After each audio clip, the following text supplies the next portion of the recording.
My name is Emily Carter. I'm 41 years old and have been a university lecturer in Seattle for more than a decade. From the outside, my life appeared stable. A quiet home by the lake, a fulfilling career in education, and a 17-year marriage to Mark Carter, a senior partner at a prominent downtown law firm. We shared history, routines, matching coffee mugs, and anniversary photo albums neatly labeled by year.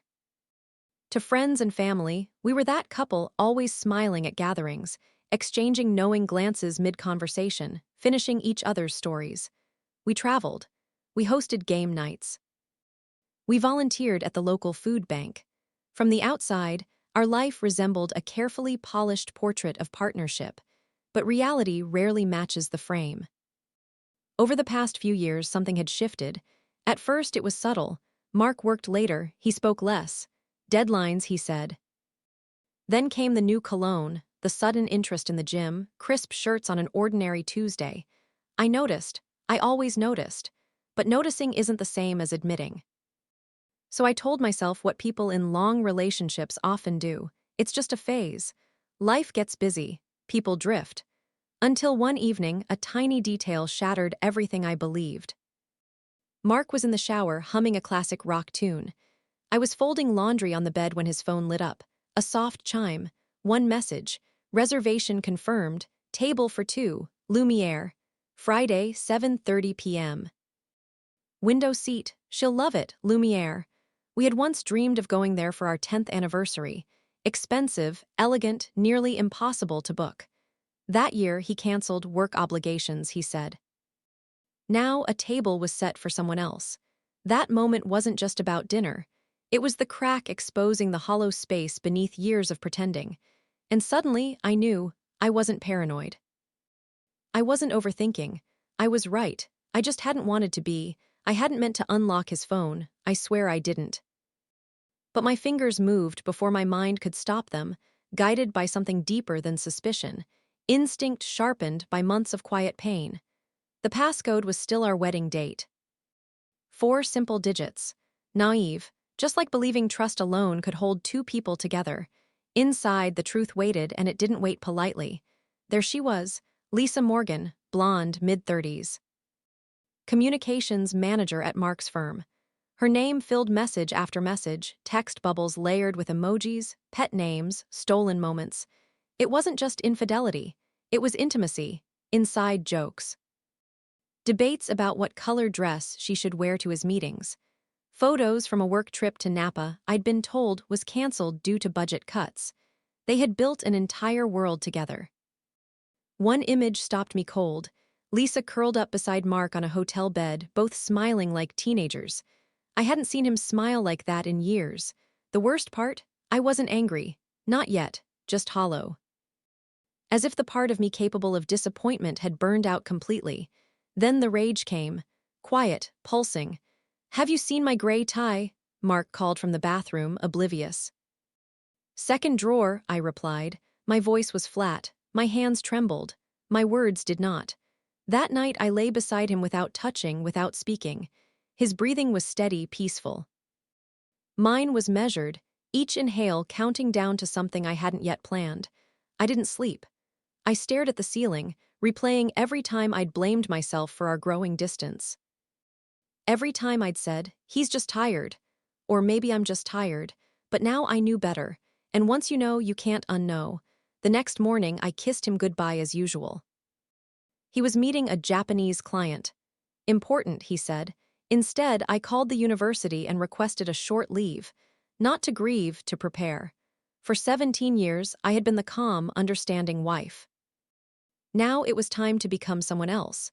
Not the victim, not the forgiver. Someone Mark had never seen. Someone unafraid to shatter the illusion. After he left, I sat at the kitchen table, staring into a mug of coffee gone cold. The house was silent except for the ticking clock, each second a reminder that time had run out on the life I thought I had. Grief didn't come the way I expected. No sobbing, no breakdown. Just clarity, cold, terrifying clarity. I wasn't going to scream. I wasn't going to cry. I wasn't going to beg a man to love me again. I had done enough of that in silence. Instead, I opened his laptop. Mark was meticulous about scheduling. His email calendar was color-coded, time-stamped, annotated like a legal brief. And there it was, Friday, 7:30 p.m. Lumiere. Window seat, wine pre-selected. Lisa Morgan's full name sat neatly in the notes. I searched her in the firm's directory, internal communications. A few minutes of light stalking led to her social media, private, but not her husband's. Daniel Green, executive architect, tall, athletic, friendly eyes. His LinkedIn listed him as a project lead at a major Seattle firm, and most importantly, married. I had never met Daniel, but I knew he deserved the truth. Of course, I couldn't just message him with screenshots and accusations. That would look like jealousy. Rage, it would be dismissed. No, I needed something subtle, strategic. A setup that felt professional, natural, undeniable. That's when it clicked. As a university lecturer, I frequently invited professionals for guest sessions. I drafted the email carefully, concise, respectful, seemingly random. Dear Mr. Green, my name is Emily Carter. I teach in the urban planning department at Washington Metro University. We're hosting a guest series on design innovation and came across your recent Fremont Riverfront District project. We'd love to invite you to an informal dinner meeting to discuss your insights further. I've reserved a table for Friday evening at 7:30 p.m. at Lumiere in downtown Seattle. Looking forward to the possibility of working together, I read it 3 times before hitting send. He replied within 2 hours. Thank you for the kind invitation. Friday at 7:30 works perfectly. I look forward to it. It was done. Next, I called Lumiere. Hi, I said calmly. I have a reservation under Emily Carter. If possible, I'd love a table near one booked under Mark Carter and Lisa Morgan. We're exploring a potential collaboration and would like to be nearby. Of course, ma'am, the hostess replied. We'll seat you accordingly. I smiled for the first time in days, not out of joy, but because I had a plan. And it was working. I didn't want dramatic revenge. No shouting across candlelit tables. I wanted something quieter. The kind that left no room for denial.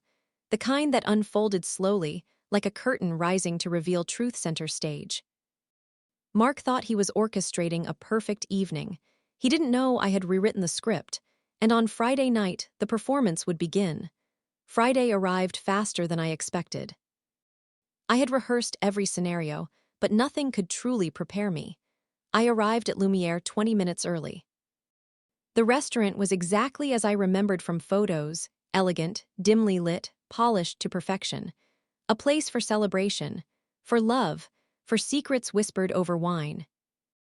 The hostess greeted me warmly and led me to a table by the window, directly beside Mark Carter's reservation. The view was stunning. I wasn't there for the view. I wore a teal silk dress, the one Mark once called too loud for formal events. My hair was pinned in a soft bun, makeup understated precise. Champagne-colored heels that had never touched pavement until tonight. I didn't dress to impress. I dressed for clarity, for power, for presence. I ordered a martini to steady my nerves. Every breath measured, my eyes fixed on the entrance. At 7:29 he arrived. Emily Carter, I stood. Daniel Green was exactly as I'd imagined, tall, clean-cut navy shirt accentuating his green eyes. He smiled politely and extended his hand. I shook it calm, firm. Thank you for coming, I said, gesturing to the seat across from me.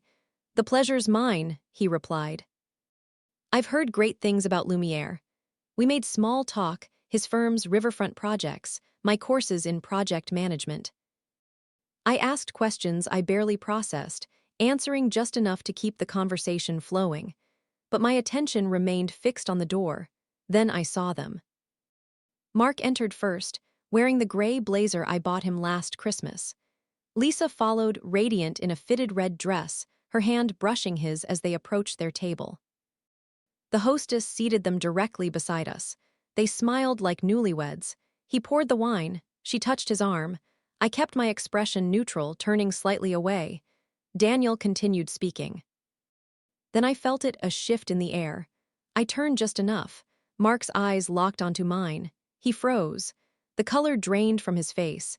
His wine glass tilted until the waiter steadied it. Lisa looked at him, confused, then followed his gaze. Her mouth fell open in shock.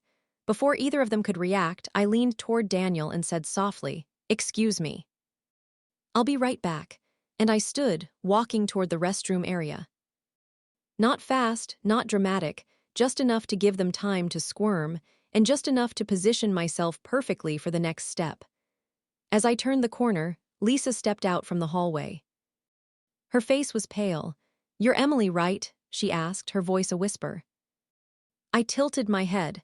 "And you're the one holding my husband's hand under the table while your own husband is sitting less than 10 ft away." She looked like she might collapse. "Please," she whispered. "Not here, not like this." "Why not here?" I said calmly. "It's a beautiful restaurant. Candle light, music, perfect ambience for the truth." She opened her mouth, but no words came. I looked past her. Mark stood nearby, trying to gather the courage to step forward. Too late. I turned slightly and called, "Daniel, could you come here for a second?" Daniel stood and walked over, confusion on his face. "What's going on?" he asked. I looked him straight in the eye. "This is my husband, Mark Carter," I said clearly. "And I believe you know Lisa, your wife."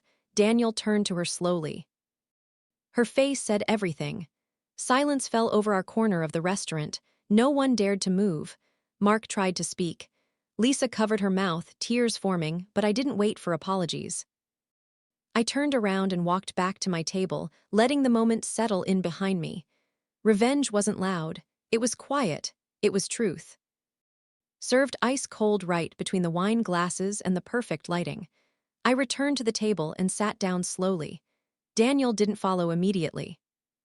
He stood there for a few moments staring at Lisa, then at Mark. His face wasn't angry. It was blank, the kind of expression you wear when the ground has just disappeared beneath you. I signaled the waiter. "Please," I said quietly. "If there's a private room available, I'd like to move our table there, and if possible, combine it with the reservation for Mr. Mark Carter." He nodded, eyes flicking between us all, and walked off without a word.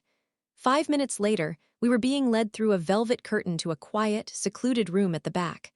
1 table, 4 chairs. I sat first. Daniel took the seat beside me, still stunned. Mark and Lisa hesitated, then sat across from us. For a long time, no one spoke. The air was heavy with everything unsaid.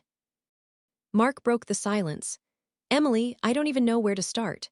"Start 3 days ago," I said, pouring myself a glass of water when you got that dinner confirmation and left your phone on the nightstand. His mouth opened, then closed. Lisa looked down at her lap, face flushed, hands twisted together. "You don't need to explain," I continued. "I read every message, every photo, every moment you thought you'd hidden from me. Santa Barbara, Napa, the office late nights that weren't late at all. I am sorry," Lisa whispered. I turned to Daniel. "This is my husband and that's your wife. At least that's what the marriage licenses say." Daniel nodded slowly, his eyes never left Lisa. "What were you going to tell me?" he asked her, his voice low. "That it just happened, that it was a moment of weakness. You packed an overnight bag and flew to California. That takes more than a moment." Lisa was crying now. "I didn't mean for it to go this far." "Didn't mean to," Daniel repeated. "I spent 2 weeks redaing your home office because you said you needed more inspiration. I bought you those lamps you saw online. You were holding someone else's hand while I was wiring your workspace." Mark reached across the table toward me. "Emily, please, I made a mistake." "But we've built a life." "No," I said, my voice sharp but steady. "You built a fantasy, not a life. The life we had ended the moment you started looking at her the way you used to look at me." His hand dropped. I reached into my purse and placed a hotel key on the table. "I'm staying across the street tonight. You're welcome to go home if you still recognize it as yours. I'll return Monday morning. I suggest you're not there." "Emily, don't do this," he pleaded. "We can fix this." "You don't fix a foundation that's already rotten," I replied. "You tear it down and rebuild, but not with the same wood." Lisa said nothing. Daniel looked at her, then at me. "Thank you," he said quietly, "for telling me, for not letting me keep living in the lie." We stood. I adjusted my dress and walked out first, my heels clicking like punctuation marks on polished stone. No one followed. Sometimes silence is the loudest ending. I stepped out into the cool Seattle night, the soft hum of traffic blending with the clink of silverware behind me. Lumiere stood glowing behind tall glass panes, its perfect ambience now a stage where masks had fallen. I walked slowly across the street to the Celesta Hotel. Room 143 was waiting, already reserved, already paid for. The front desk greeted me with a professional smile. I nodded, said nothing. Once inside the room, I locked the door behind me, kicked off my heels, and stood by the large window overlooking the city. Downtown shimmered below, full of lights, noise, and people who had no idea a world had just ended 30 feet from their dinner tables. I didn't cry right away. I sat on the edge of the bed for what felt like hours, clutching a pillow, replaying every word, every glance from that evening. Not because I wanted to, but because the mind does what it wants when it's trying to survive. Then it happened. The tears came fast, hard, ugly. This wasn't graceful sadness. It was raw grief for the 17 years I gave, for the birthday cards that meant nothing, for the anniversaries I planned alone, for the love I thought was real. For the woman I used to be before she had to be this strong, I cried for everything.